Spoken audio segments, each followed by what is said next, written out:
I talk about the Rousey Kaufman fight that took place. I was a little bit disappointed with the outcome.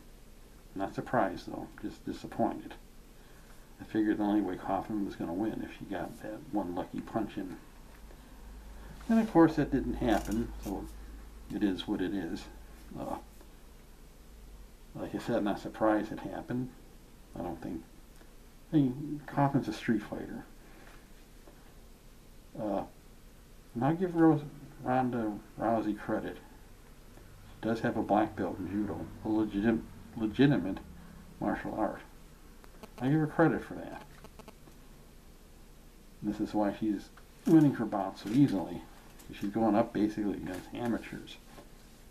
Women who just walked in off the street one day and decided to fight. And remember, she only won the bronze medal that year in '08. There was a Japanese woman who won the gold medal in her division.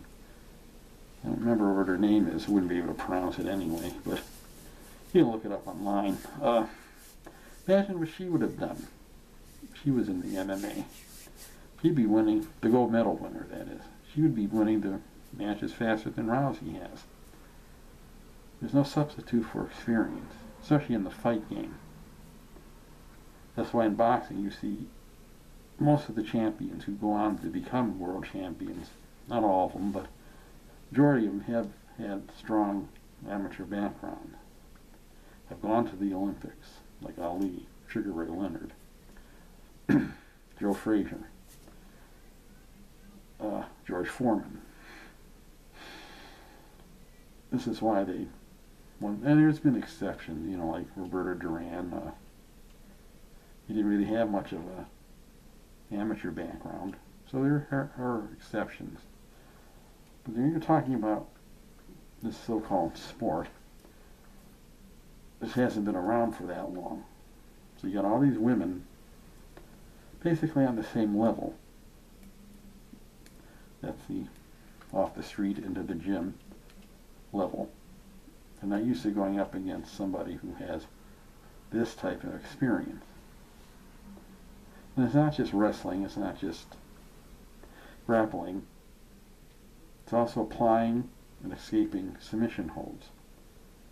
But again, she has that experience even over a wrestler. Because amateur wrestling in the Olympics isn't, that's just takedowns, points. There are no submissions. So she has a big advantage in that area. The only area she doesn't have an advantage in is the punching. Then she doesn't have to. She moves in, takes her opponent off her feet, and wins. Same thing the way Ross Gracie did it at the very beginning. You never saw him slugging it out with a kickboxer, did you? No, he'd move in, take them off their feet, he'd win. But I don't know why people who follow the so-called sport can't figure that out. I can't figure that part out. I do, and I don't even watch it that much. I can figure it out. It's talent. There's an awful lot lack of talent. But we're seeing it's not as close to street fighting as you can tell, by watching it. That might change. I don't think it will. You need more Olympian athletes joining it. I don't know if that will happen or not. It may happen. It may not happen. But getting back to the men's side of it, at the very beginning, this was exactly what it was billed as, mixed. You had boxer against a wrestler, karate against kung fu. You didn't see a wrestler trying to slug it out. Like I mentioned before, Ross Gracie.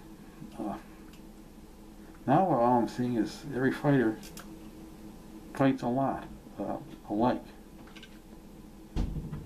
They all go in the ring and slug it out. Then they wrestle, they get back up, slug it out. Every fight looks like a clone of each other. Again, that's one thing I give Rousey credit for. At least she's trying to get some type of a martial art in there. But if you want to leave a comment, that's all for now.